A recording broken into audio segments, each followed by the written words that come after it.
Monsieur le Président de l'Assemblée nationale, Monsieur le Premier ministre, Mesdames et Messieurs les ministres, Mesdames et Messieurs les députés, chers amis, c'est avec reconnaissance et humilité que j'ai reçu l'invitation de venir prendre la parole devant votre Assemblée nationale.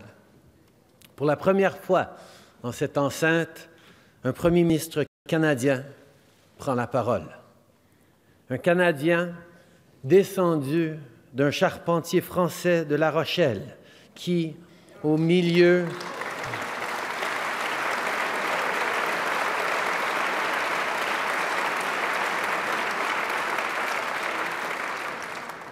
du XVIIe siècle, avait quitté sa patrie en quête d'une vie nouvelle sur un continent autrefois dit nouveau. L'histoire d'Étienne Truteau, c'est celle d'innombrables Canadiens qui sont eux aussi les descendants des premiers arrivants français qui ont contribué à façonner le Canada. C'est donc avec une vive émotion que je m'adresse à vous cet après-midi dans ce lieu empreint de votre histoire et des grands débats qui ont marqué la France. Ma présence dans l'hémicycle témoigne non seulement de l'importance que vous accordez à notre partenariat, mais d'une volonté commune d'approfondir les liens d'amitié qui unissent nos deux peuples depuis des siècles. Ceux et celles qui nous ont précédés dans nos gouvernements et parlements se sont employés à rendre le monde meilleur. Ils ont favorisé le développement de nos économies. Ils ont légiféré pour protéger nos travailleurs. Ils se sont assurés que tous auraient accès à une éducation, à un système de santé performant et à de meilleures opportunités. Pourtant, bien que nos concitoyens soient en meilleure santé, plus riches et plus instruits que jamais, nombreux sont ceux qui s'inquiètent de leur avenir et de celui de leurs enfants. L'anxiété se fait pernicieuse. Elle est nourrie par un coût de la vie qui augmente alors que les salaires stagnent et que les emplois se précarisent, par les écarts qui se creusent entre les riches et les pauvres, par une classe moyenne qui s'amincit, par la polarisation du discours politique, par des sentiments de dépossession et d'impuissance chez nous et au-delà de nos frontières. Dans trop de pays, le populisme se répand, la démocratie s'érode, des symptômes d'un malaise qui afflige notre monde intégré. Ailleurs, des millions de gens prennent la route, risquant leur vie en quête d'un avenir meilleur, et on ne peut passer sous silence les températures qui grimpent et un climat qui change. Force nous est d'admettre que changement n'est pas toujours synonyme de progrès.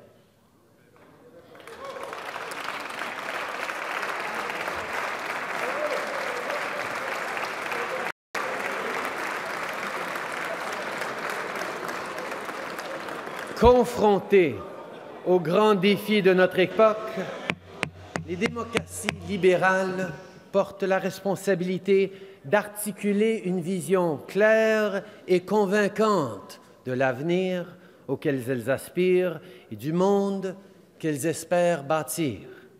Il s'agit là du mandat que nous ont confié nos concitoyens. Votre invitation arrive à un moment charnière. La France est appelée à réfléchir à son rôle au sein de la construction européenne et conséquemment de l'ordre mondial. Et je salue à cet égard l'engagement sans faille du président de la République, souligné encore une fois ce matin lors de son discours devant les eurodéputés réunis à Strasbourg.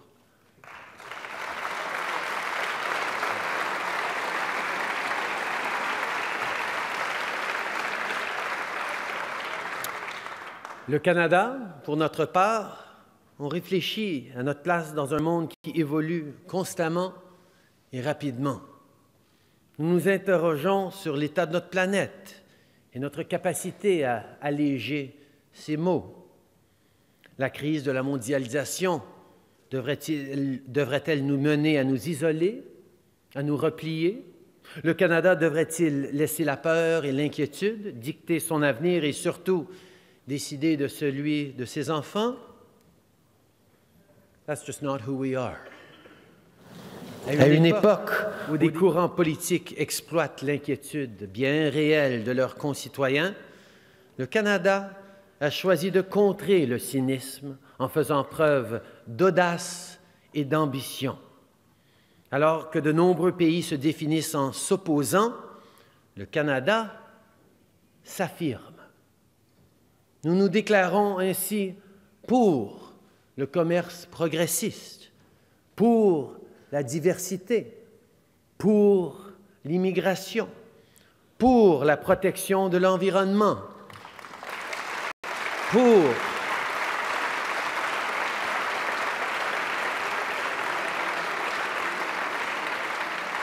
pour l'égalité des sexes, pour la règle de droit, pour la démocratie, pour l'égalité, pour la liberté.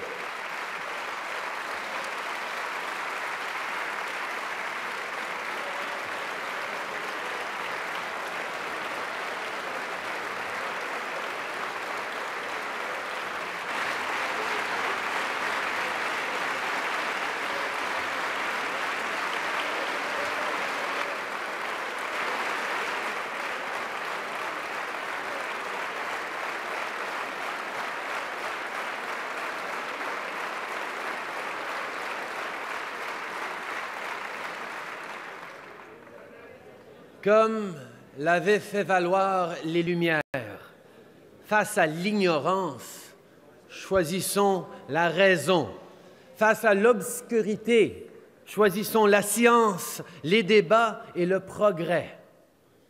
Mon propos portera donc aujourd'hui sur cette approche positive, résolument progressiste que nous avons choisi d'adopter et sur ce qu'elle signifie pour le monde. En traçant les grandes lignes d'une coopération renouvelée, j'espère pouvoir dépeindre le prochain chapitre de la relation qui nous unit et ainsi nous propulser ensemble vers un avenir encore plus prometteur et plus prospère.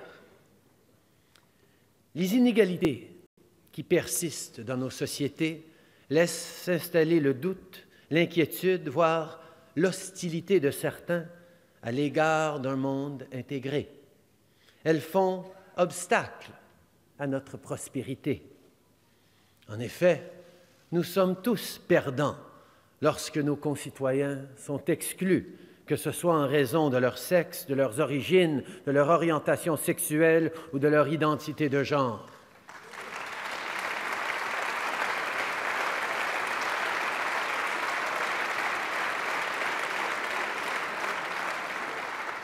Aucun pays ne peut espérer atteindre son plein potentiel sans la participation de tous ses citoyens, quels qu'ils soient, d'où qu'ils viennent, quelles que soient leurs croyances.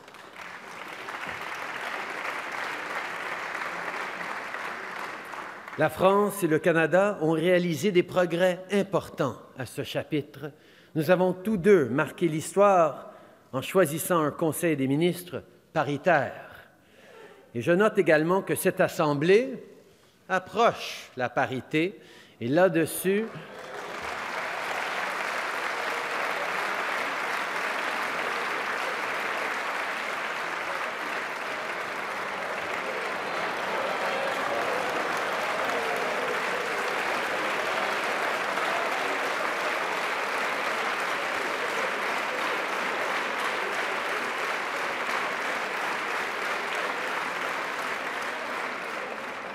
je remercie les hommes qui se sont levés pour ça aussi.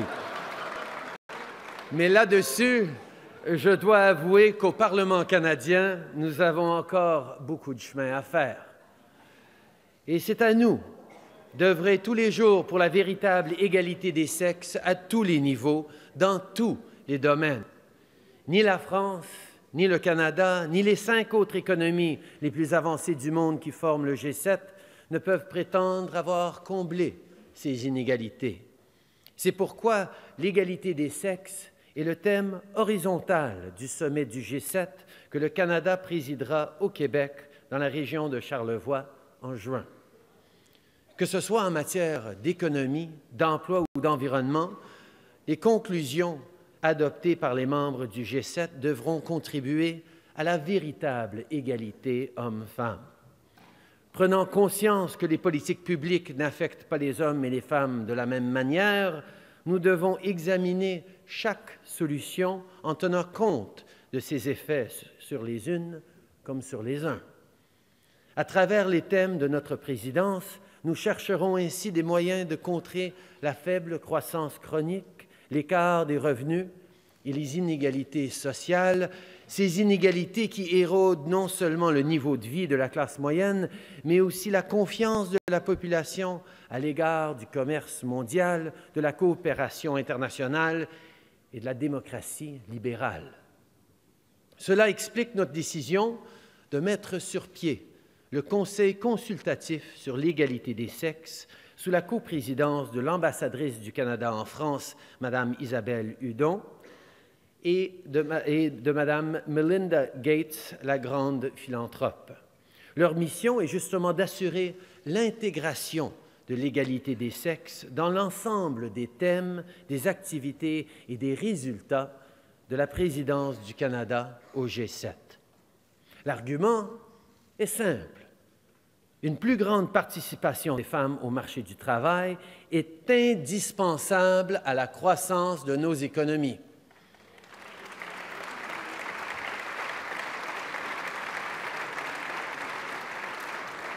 Et ce, particulièrement alors que la moyenne d'âge des pays du G7 augmente et que l'apport de la population active diminue. Je suis ravi, d'ailleurs, que la France nous succédera à la présidence du G7, sachant que votre président partage ce souhait de poursuivre dans ce combat l'année prochaine. Lorsque je pense à l'avenir du Canada et au rôle positif et audacieux que nous entendons jouer, je vois à chaque chapitre la France à nos côtés. Qu'il soit question du commerce progressiste, d'inclusion ou d'environnement, que ce soit au sein du G7, des Nations unies ou de l'Organisation internationale de la francophonie, je vois la France comme étant une influence positive dont notre monde a tant besoin. La France se dit pour la protection de l'environnement. Elle s'affiche comme un vrai leader à l'échelle planétaire. Nos deux pays sont ainsi unis dans leur ambition de lutter contre les changements climatiques, tout en faisant croître nos économies de façon durable.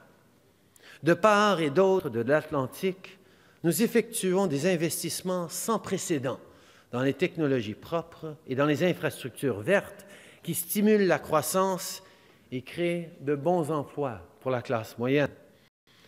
Alors que les pays du monde cherchent à gagner des parts de marché et tentent de se tailler une place de choix au sein de l'économie de demain, le Canada, tout comme la France, doit favoriser le développement durable pour maintenir une position concurrentielle.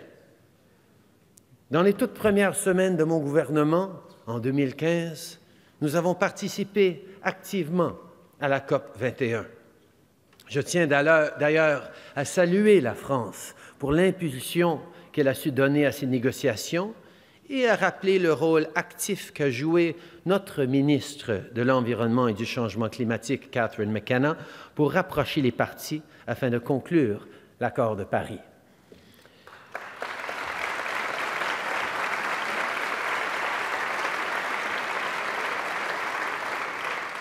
Depuis ce moment fort, mon gouvernement a travaillé avec les provinces, les territoires et les peuples autochtones afin de doter pour la première fois le Canada d'un cadre national sur la croissance propre et les changements climatiques. Nous avons d'ailleurs choisi de tarifier à l'échelle du pays la pollution causée par le carbone. Et comme vous, Nous nous sommes engagés à abandonner le charbon et à éliminer la totalité des centrales qui exploitent ce combustible d'ici 2030. Mais s'il y a une chose dont la France et le Canada sont conscients, c'est que la lutte contre les changements climatiques doit absolument être menée à l'échelle mondiale, puisque les conséquences du réchauffement planétaire ne connaissent pas de frontières. Le nombre sans précédent de pays ayant signé l'accord de Paris témoigne du consensus international quant à l'impact de l'activité humaine sur le climat. Il revient à nous de faire de cet accord de principe une réalité, à nous de veiller à ce que nos enfants et nos petits-enfants puissent respirer l'air frais et profiter des grands espaces comme nous l'avons fait, à nous de saisir les nombreuses possibilités d'affaires et d'emploi qu'offre une économie sobre en carbone. C'est dans cet esprit de coopération que le président Macron et moi avons célébré hier la signature du partenariat franco-canadien pour le climat et l'environnement. Par cette initiative qui vise à promouvoir et à accélérer l'atteinte des cibles de l'accord de Paris, nous nous engageons à intensifier notre collaboration afin de mettre en œuvre des mesures concrètes. Nous nous sommes, entre autres, engagés à réduire les émissions des secteurs du transport terrestre, maritime et aérien, à promouvoir l'efficacité énergétique et à intégrer le climat dans l'aide au développement. Nous allons également mobiliser d'autres acteurs partout dans le monde afin de promouvoir la tarification du carbone et nous allons encourager la recherche et l'analyse des effets des dispositions de protection de l'environnement qui sont prévues dans les accords de libre-échange. D'une génération à l'autre, les Canadiens et les Français ont toujours su cultiver une amitié capable de s'adapter aux changements, capable de relever les défis d'envergure et de résister à l'épreuve du temps. Cette amitié a mené nos aïeux dans les tranchées de la crête de Vimy, lieu d'une bataille marquante pour nous Canadiens, puisque c'est en sol français que s'est affirmée pour la première fois une véritable nation canadienne.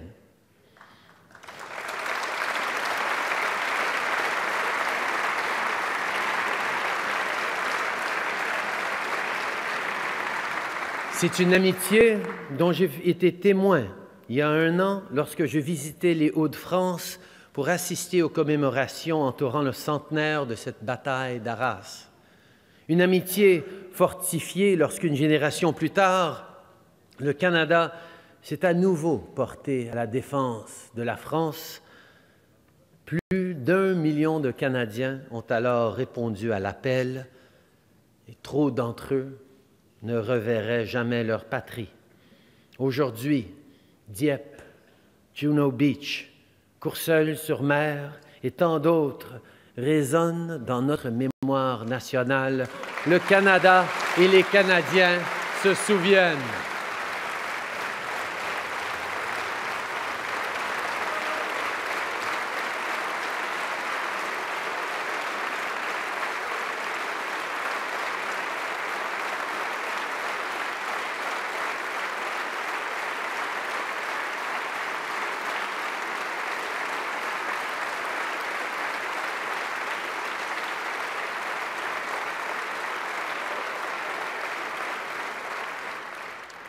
Les horreurs de la guerre ont mis en lumière notre responsabilité commune d'agir, de nous engager et de collaborer avec nos partenaires pour réaliser nos ambitions. Si les puissances de l'Axe ont été vaincues, c'est grâce à l'action conjointe d'États animés par une vision semblable du monde et des valeurs partagées. Ce travail se poursuit encore aujourd'hui. Encore récemment, un régime meurtrier employait des armes chimiques contre sa propre population. Confronté à l'horreur, Le monde se devait de réagir. C'est pourquoi le Canada a appuyé sans hésitation la décision de la France, des États-Unis et du Royaume-Uni d'intervenir pour diminuer la capacité du régime Assad de lancer de telles attaques. Les menaces modernes rendent plus que jamais pertinente la coopération entre nations. Prenez par exemple la situation au Mali. Le rôle de la France pour y rétablir la sécurité et la stabilité est une inspiration pour la communauté internationale.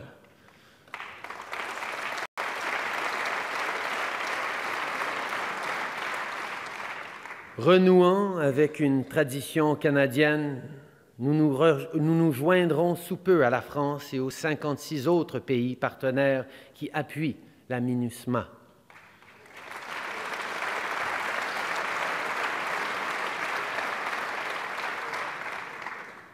Ce qu'on voit, c'est que la France s'impose comme une nation voulant donner au progrès son impulsion, qu'il soit question de la protection de l'environnement, de lutte contre l'extrémisme violent ou encore du rayonnement de la langue française. Le mois dernier, le président de la République prononçait un discours à l'Académie française au cours duquel il exprimait sa volonté de redonner à la langue française sa place et son rôle dans le monde. Il soulignait que le français était devenu cette langue monde, cette langue archipel, un fait dont nous sommes témoins tous les jours en terre canadienne. Il faut que vous sachiez, amis français, à quel point les Canadiens sont attachés à la langue française. Ceux dont elle est la langue maternelle, ceux qui l'ont apprise, ceux qui, sans la parler, inscrivent leurs enfants dans des écoles d'immersion française, ou même ceux qui sont tout simplement très fiers de compter cette langue internationale, cette langue de culture, cette langue si belle comme l'une de nos 2 langues officielles.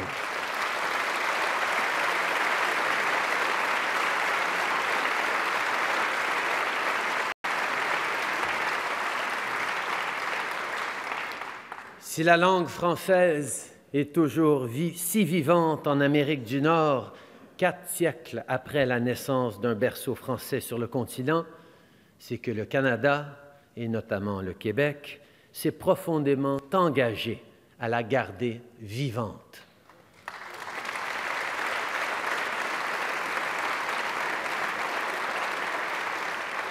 La France, comme le Canada, se doivent aujourd'hui de faire de cette langue un outil de modernité, de travail, de prospérité. Comme le soulignait l'écrivaine acadienne Antonine Maillet, première lauréate canadienne du prix Goncourt, « Un arbre est plus qu'un arbre. Il est tronc, racines, sève, feuilles, fruits, vent dans les branches, nid d'où s'échappent les oiseaux du ciel.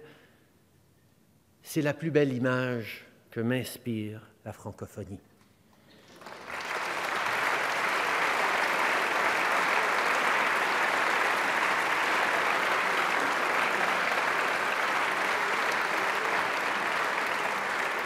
Fier membre de la francophonie, le Canada continuera d'y promouvoir non seulement la langue française et les communautés qui la vivent, mais aussi son attachement à la coopération internationale et aux valeurs de paix, de démocratie, de respect des droits de la personne, de pluralisme pacifique, de diversité, d'inclusion et de prospérité partagée.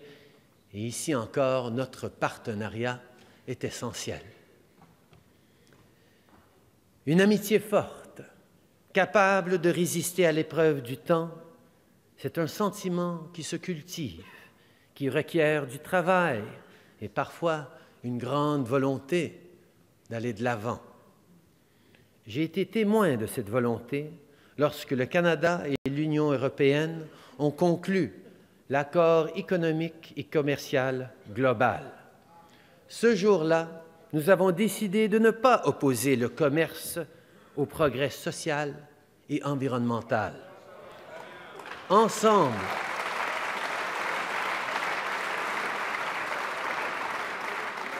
Ensemble, nous avons choisi une approche progressiste pour nos échanges. Ensemble, nous avons élevé nos voix pour un commerce qui profite au plus grand nombre, pour un accord qui crée de bons emplois bien rémunérés pour la classe moyenne, pour une entente qui protège l'environnement et réaffirme notre engagement à l'accord de Paris, pour un partenariat qui est à l'image de nos valeurs et à la hauteur de nos ambitions.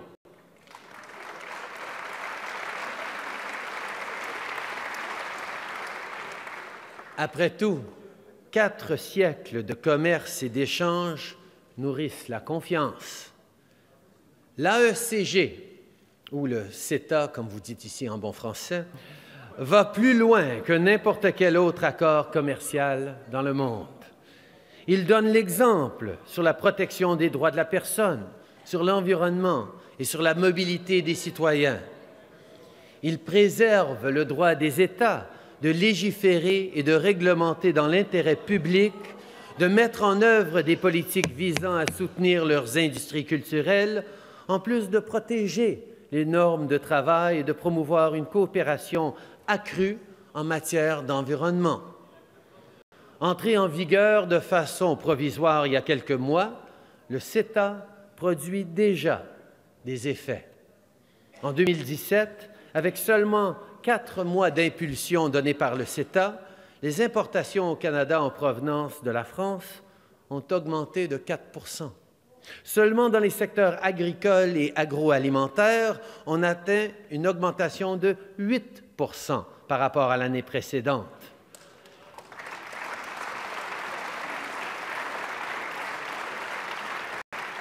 Les investissements canadiens en France ont, quant à eux, progressé de 23 % l'an dernier. Aujourd'hui, quelques 200 entreprises canadiennes emploient plus de 28 000 personnes en France, tandis que les Français soutiennent 95 000 emplois au Canada.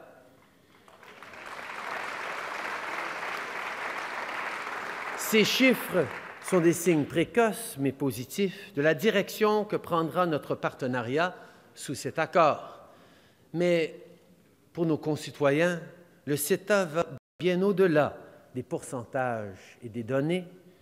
Pour Decathlon, cet accord se traduit par l'ouverture d'une toute première succursale au Canada cette fin de semaine, donnant accès à une nouvelle gamme de produits aux amateurs de sport et de plein air canadiens. Pour Pipolaki, une entreprise des Pyrénées-Atlantiques, la réduction des droits de douane augmentera sa compétitivité, de sorte que plus de Canadiens porteront ces célèbres bonnets. Pour les Canadiens, ils vendent des tucs. Pour la confiserie du Roi René, située à Aix-en-Provence, le CETA permettra d'augmenter ses ventes chez nous et l'amènera ainsi à embaucher de nouveaux employés chez vous. Et cette semaine, une délégation de presque 50 entreprises du secteur de l'innovation est à Paris pour développer des partenariats avec vos entreprises. Tous ces exemples illustrent une même réalité. Les échanges commerciaux, lorsqu'ils sont bien encadrés, profitent au plus grand nombre.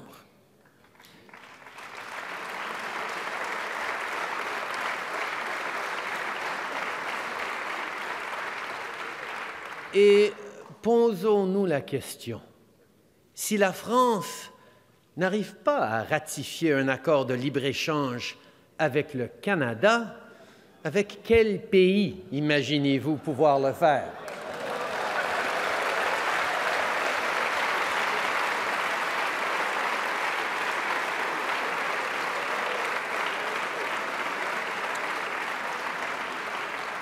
Le CETA n'est que le point de départ d'une nouvelle ère de coopération et d'intégration. Ensemble, nous devons aller encore plus loin et oser faire le pari de l'innovation, du progrès et de l'avenir. Nos scientifiques, nos centres universitaires et nos étudiants ont été parmi les premiers à reconnaître l'immense potentiel que recèlent les nouvelles technologies comme l'intelligence artificielle et l'apprentissage profond. En tant que gouvernement, nous nous devons de jouer un rôle de premier plan pour encourager leur créativité, leur ingéniosité et leurs idées. À nous de miser sur nos concitoyens, sur la connaissance et sur la science. Ce pari courageux, c'est celui du siècle des Lumières qui a permis aux pays du monde de surmonter les défis et qui inspire depuis le progrès. Chers amis, les problèmes auxquels nous sommes confrontés sont bien réels. Nous ne pouvons pas nier le réchauffement planétaire. Nous ne pouvons pas ignorer les inégalités dans nos sociétés ou faire abstraction des défis bien réels que nous devons relever. Mais nous ne pouvons pas non plus se résigner. Nous ne pouvons pas nous permettre d'accepter le monde tel qu'il est. Le Canada a décidé d'être pour le progrès. Et nous voyons notre partenaire, notre allié, notre ami de toujours, la France, comme étant, elle aussi, pour. Vous portez l'héritage des Lumières, dont les idées ont fait de votre pays un symbole d'espoir pour le monde, d'une génération à l'autre. À l'ignorance, vous avez répondu par la raison. Plutôt que l'obscurité, vous avez choisi la science, les débats et le progrès. Ensemble, ravivons ces valeurs humanistes.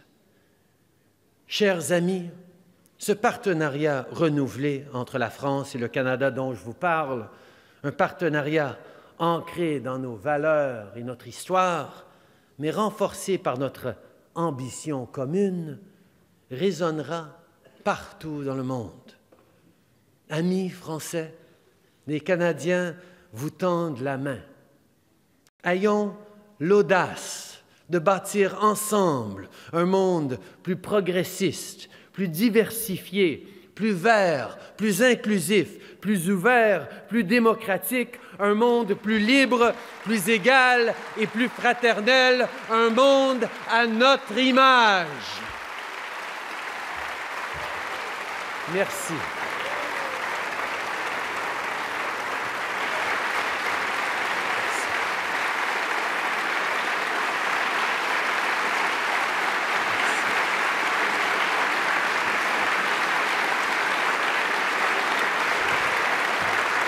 Merci.